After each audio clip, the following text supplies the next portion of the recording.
नमस्कार प्यारे विद्यार्थियों, कौटिल्य क्लासेस में आपका हार्दिक स्वागत है। एमपी लाइन अटेंडेंट के फॉर्म भरने शुरू हो गए हैं। सभी बच्चों की इंक्वायरी है, सर फॉर्म कैसे भरें, थोड़ा सा स्टेप बाय स्टेप बता दीजिए। कौन से डॉक्यूमेंट्स लगेंगे। अदर स्टेट वाले फॉर्म भर सकते हैं क्या? बिल्कुल भर सकते हैं। एक्सपीरियंस वाले का क्या मामला है, वो अभी एक उन्होंने लेटर लिखा था कि कोर्ट में भी वो वैकेंसी जाने की संभावना वो लगा सकते हैं, लेकिन इतनी आसानी से कोर्ट में भर्ती रुकेगी नहीं, क्योंकि इसमें सबको प्रावधान दे दिया है। संविदा वालों को संविदा के नंबर दे दिए हैं और एक्सपीरियंस वालों को वो बता दिया भाई 3 साल का एक्सपीरियंस है वो लगा दीजिएगा, और बाकी आईटीआई वाले अपने हैं। रही बात है सिलेबस की, तो सिलेबस तो स्पेसिफाई किया है। अब इस सिलेबस स्पेसिफाई में कोर्ट में अटकने का कोई मामला बनता नहीं है कि आप है ना ड्राइंग कैसे दे सकते हो, वर्कशॉप कैलकुलेशन कैसे दे सकते हो, इसके कारण कभी कोर्ट में नहीं अटक सकती। ये मंत्री से बात करके चेंज हो सकता है, अलग मामला। कोर्ट में कैसे अटके भाई? वर्कशॉप कैलकुलेशन और ड्राइंग दिया वो है तो सिलेबस में ना आईटी के, अचानक कैसे दे दिया? तो ये मंत्री से बैठ के मिल के आप सरकार से चेंज करवा सकते हो। ये कोर्ट का मुद्दा नहीं है। कोर्ट यदि कोई आउट ऑफ सिलेबस कोई चीज दे देना तो वो कोर्ट का मुद्दा जरूर रह जाता है। फिर इसमें एक और है कि भाई जीके का वेटेज ज़्यादा दे दिया और मतलब जीके बहुत लंबा चौड़ा दे दिया। तो उन्होंने क्या किया कि जीके को सभी के लिए कॉमन किया, और सभी के लिए कॉमन किया तो वो भी कोर्ट इसको मान्य नहीं करेगा। आप सरकार से गुजारिश करोगे तो ज़्यादा मान्य होगा इसमें, क्योंकि कोर्ट तो यही कहता है कि जो सिलेबस दिया गया उसको पढ़ना होता है, क्योंकि हमारा भी इधर काम पड़ा है। लेकिन कोर्ट इस सिलेबस के मामले के अंतर्गत ज़्यादा दखल अंदाजी करता नहीं है। इसमें सरकार को करनी चाहिए, मंत्री को करनी चाहिए, अधिकारियों को करनी चाहिए, छात्र हित में बात करके सिलेबस को तैयार रखना चाहिए।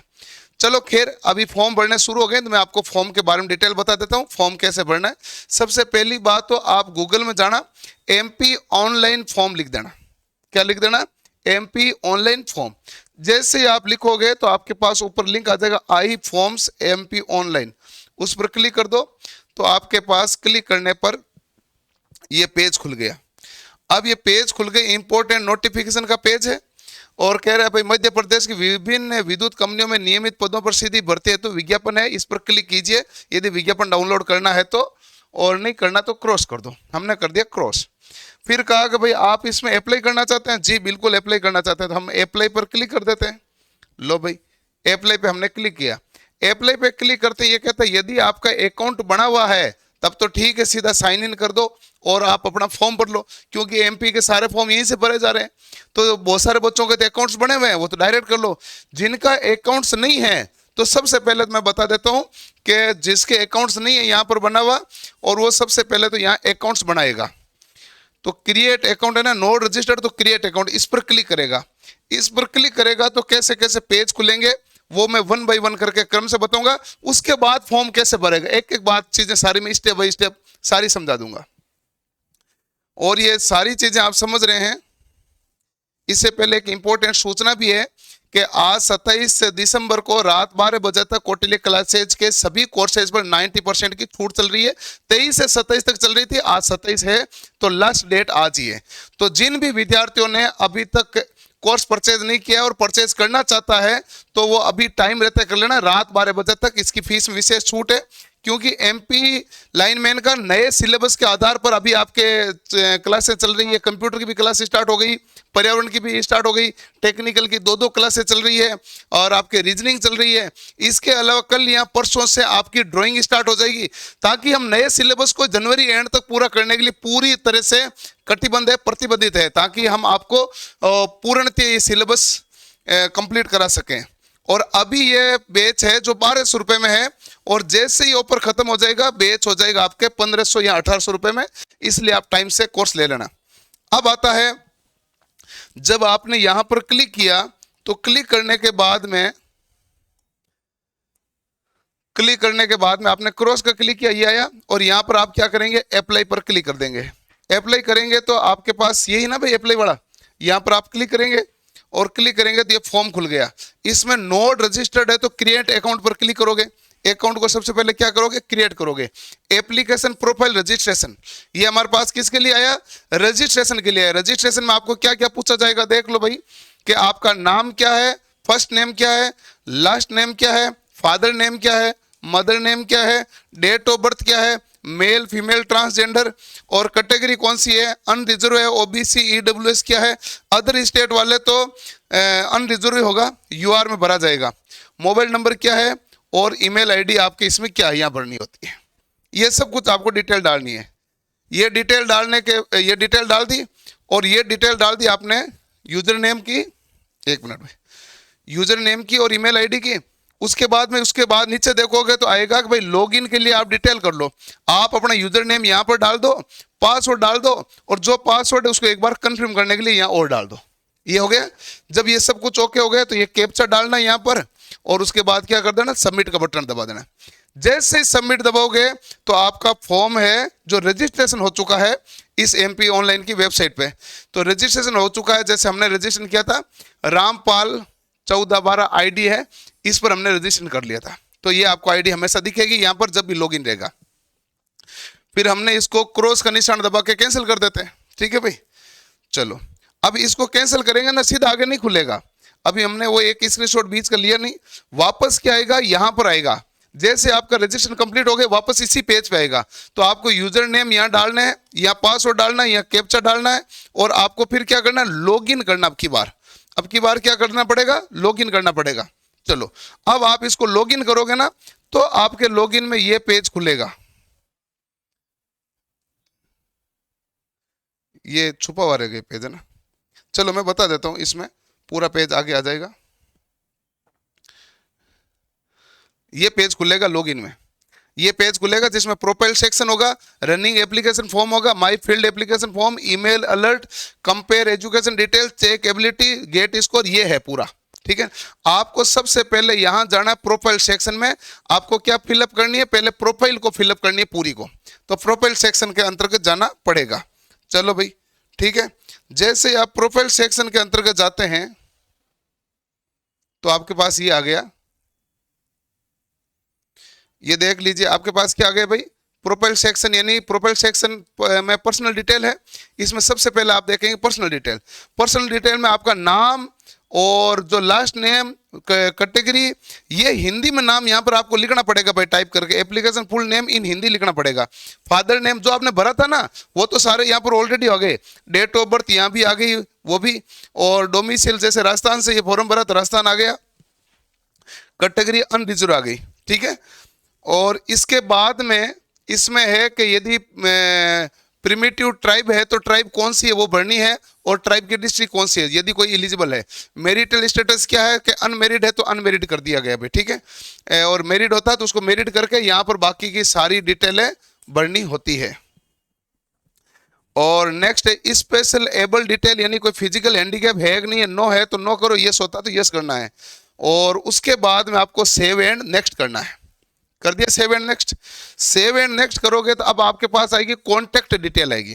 कॉन्टैक्ट डिटेल का मतलब हो गया कि एड्रेस आपको भरना है। एड्रेस आपने पूरा फिलअप कर दिया, और पूरा एड्रेस फिलअप करने के बाद में आपके पास क्या जाएगा भाई कि एड्रेस फिलअप करने के बाद में आपके सेव एंड नेक्स्ट पर क्लिक करना है, और सेव एंड नेक्स्ट पर क्लिक करके ये एड्रेस और पूरा परमानेंट एड्रेस वगैरह यहाँ पर फिलअप करना है। इसके बाद में आपका आएगा क्वालिफिकेशन डिटेल।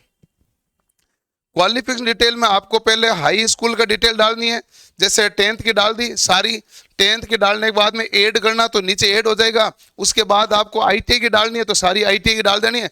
ITI की डालोगे तो यहाँ पर जो ये सिलेक्शन करना होता है ना, आप इसमें डिप्लोमा नाम लिखा होता है, यहाँ पर सिलेक्शन करना। फिर इसके अंतर्गत आपके नाम आ जाएगा ITI। ठीक है, यहाँ NCVT या SCVT जो भी है वो आप लिख लेना। और स्ट्रीम जो सेलेक्ट स्ट्रीम क्या है, किस में से आपने ITI की है वो वगैरह भरना होता है। ठीक है, तो ये आपके पास है। उसके बाद में क्या होता है, तो उसके बाद आप देखोगे कि एजुकेशन क्वालिफिकेशन हिसाब से हमने एलिजिबिलिटी चेक की थी, तो आप देखोगे मध्य प्रदेश के पश्चिम क्षेत्र के अंतर्गत, पश्चिम क्षेत्र में रिक्रूटमेंट वाले में आप एलिजिबल हैं लाइन अटेंडेंट की पोस्ट के लिए। फिर आपने प्रोफाइल सेक्शन आपने देख ली थी। अब आप देखोगे कि एक्चुअल में अभी कौन से फॉर्म है जो रनिंग में चल रहे हैं। तो जितने भी आपके रनिंग एप्लीकेशन फॉर्म है, या इस पर क्लिक कर दो, या एप्लीकेशन एलिजिबिलिटी पर तो हमने क्लिक कर ही लिया था। फिर आप ना रनिंग एप्लीकेशन फॉर्म पर क्लिक करोगे।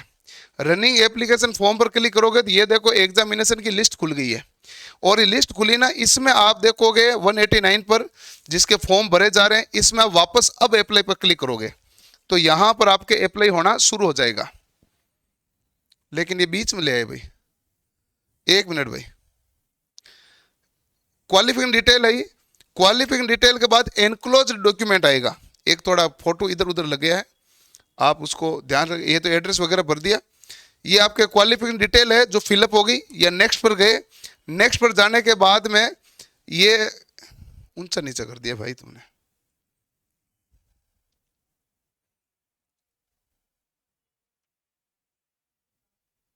चलो बीच वाला भाई कुछ स्क्रीनशॉट है नहीं, मैं बता देता हूं क्या क्या हुआ, किधर हुआ। इसके बाद में एनक्लोज डॉक्यूमेंट में है, आपको एक तो फोटो अपलोड करना पड़ेगा, एक साइन अपलोड करना पड़ेगा, एक डोमिसाइल सर्टिफिकेट अपलोड करना पड़ेगा, ठीक है ना। फिर आप प्रिंट रिसिप्ट में जाके आप उस रिसिप्ट की प्रिंट निकाल सकते हो, जिससे आपको पूरा फॉर्म पता चल जाएगा। फिर आप रनिंग एप्लीकेशन फॉर्म पर क्लिक करोगे तो आगे फॉर्म भरेंगे, और आगे फॉर्म भरने के लिए अप्लाई पर क्लिक करोगे, और ये अप्लाई पर क्लिक करोगे ना तो ये आएगा कि आप कौन सी पोस्ट के लिए अप्लाई कर रहे हो। तो आपको सीधा जैसे लाइन अटेंडेंट की पोस्ट के लिए तो हमने यहाँ के सामने क्लिक कर दिया है। और उसके बाद में जो आएगा कि भाई आपने एग्जामिनेशन सेंटर कहाँ लेते हो, सातों की प्रीफरेंस ऑर्डर भरनी होती है, तो ये सातों की क्या भर दी भाई, प्रीफरेंस ऑर्डर भर दी। फिर education qualification HSC and IT है, तो यहाँ पर 3 ऑप्शन है, इलेक्ट्रीशियन में हो, वायरमैन में हो, इलेक्ट्रिकल में हो। तो आप इलेक्ट्रीशियन में हो तो इलेक्ट्रीशियन वाला क्लिक कर लेना। फिर होगा कि आप प्रेजेंटली अभी काम करेंगे नहीं करें, कर रहे हैं तो यस से, नहीं कर रहे हैं तो क्या कर देना पड़ेगा, नो करना पड़ेगा। कि आप यदि किसी वुमन के अगेंस्ट आपके खिलाफ कोई मुकदमा दर्ज हुआ, क्या यस और नो, तो नो है तो नो, यस है तो यस करना है। ये करना भाई 3 साल का आपके कॉन्ट्रैक्ट बेसिस में आपने काम किया, यस है तो यस, नो है तो नो। और इसके बाद में जिसका एक्सपीरियंस है, जो एक्सपीरियंस मांगा गया उनको भरना है। जिनके पास एक्सपीरियंस नहीं है, केवल IT है, वो सिंपल जो है रिक्त पद है ना, जो निरंक लिखा हुआ है, ब्लैंक ओपन वैकेंसी है, उनके लिए एलिजिबल है। और जो एक्सपीरियंस लिखे हुए हैं तो वो एक्सपीरियंस वाली जो संविदा वाली छूट है उनके लिए एलिजिबल है। बैंक डिटेल आपको यहाँ पर पूरी भरनी है। उसके बाद में आपको यहाँ पर भरना, देखो 10th की मार्कशीट डालनी है, IT की मार्कशीट डालनी है, photo identity and address proof document है, जैसे आधार कार्ड है वो डाल दिया आपने, आधार कार्ड डाल दिया, ठीक है ना। और यदि कोई जो सक्सेसर मतलब कंपनी के अंदर पहले काम कर रहा था और संविदा पे था, या उसकी जो एक्सपीरियंस वाला है, तो वो आपको सर्टिफिकेट डालना है, working in successor company MPSC भी इन रेगुलर बेसिस करें। सर्टिफिकेट ऑफ वर्क जो मीटर रीडर के रूप में काम कर रहा था, तो उसको यदि डॉक्यूमेंट्स है तो यहाँ अपलोड होगा। फिर क्या हो जाएगा भाई कि मैं इसको सबको डिक्लेयर करता हूँ, ओके है। फिर आपको सबमिट का बटन दबा देना है, और उसके बाद आपके सामने आ जाएगा कि आप इन तीनों कंपनियों में एलिजिबल हैं। बताइए कि आपके ज़्यादा नंबर आए तो आप कहाँ नौकरी करना चाहते हैं, इंदौर वाले में, जबलपुर वाले में, भोपाल वाले में। इनमें से जिस हिसाब से आप चाहते हैं कि पहले इसको क्लिक करेंगे तो पहले प्राथमिकता ये आ जाएगी, फिर दूसरी है तो दूसरी ये हो जाएगी, तीसरी है तो तीसरी हो जाएगी, या सीधा सीधा कर सकते हैं जैसे आपको प्रेफरेंस चाहिए। उसके बाद आपके पास फॉर्म आ जाएगा कि भाई अकाउंट नंबर आपके ये, बैंक नेम है, अकाउंट होल्डर नेम वगैरह है, और फॉर्म वगैरह पूरा आ जाएगा। फॉर्म पूरा आने के बाद कहेगा पेमेंट कर दो, तो आप पेमेंट कर दो, और इस फॉर्म को प्रिंट करना तो प्रिंट कर लो। ये सारी आपके सामने सुविधाएं उपलब्ध हो गई है। तो ये था पूरा का पूरा फॉर्म, जिसको मैंने आपको डिटेल में समझा दिया, और आराम से फॉर्म भर लीजिएगा। आपका किसी भी प्रकार का MP लाइनमैन या लाइन अटेंडेंट से संबंधित कोई भी क्यूरी है तो आप कमेंट सेक्शन में आराम से प्यारा सा कमेंट कर दीजिएगा, मैं जरूर उसके ऊपर वीडियो बना दूंगा, और आराम से 1-2 दिन के अंतर्गत आपको सारी चीजें समझा देता हूं, कोई दिक्कत नहीं आएगी। और एक इंपॉर्टेंट बात, आज शाम को 7 बजे में MP जो लाइन अटेंडेंट है उसका मॉडल पेपर लेके आ रहा हूं कि नए सिलेबस के अनुसार मॉडल पेपर कैसा आएगा, कैसा पेपर होगा। तो मॉडल पेपर शाम को 7 बजे होगा, कंप्लीट पेपर मैं खुद सॉल्यूशन करूंगा, आप ध्यान से देखना, ध्यान से पढ़ना। मिलता है अगले सेशन में, धन्यवाद, थैंक यू।